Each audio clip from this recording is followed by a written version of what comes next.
Hello and welcome to The Facts. People should not be treated differently because of their skin colour. Sadly, people are horrible to others just because of their colour of their skin. This behaviour is horrible and horrific. It shouldn't be happening. Martin Luther King Jr.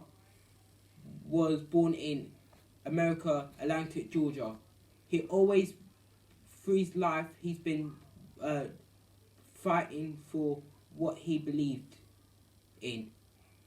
He thought that people should be treated shouldn't be treated differently because of their skin. He famously raised awareness around equality and in skin colours with a death-breaking speech in the Washington DC. I have a dream. My poor little children will one day live in a nation where they will not be judged by the color of their skin, but by the content of their character. Martin Luther King gave his whole life to the black civil rights movement. He tried to spread a message of hope in a positive way to stop racism. Martin Luther King always fought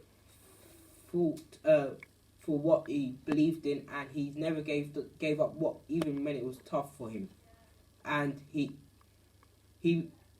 I think that everyone should help out and change racism. And the best thing to do is when you see it or hear it, report it.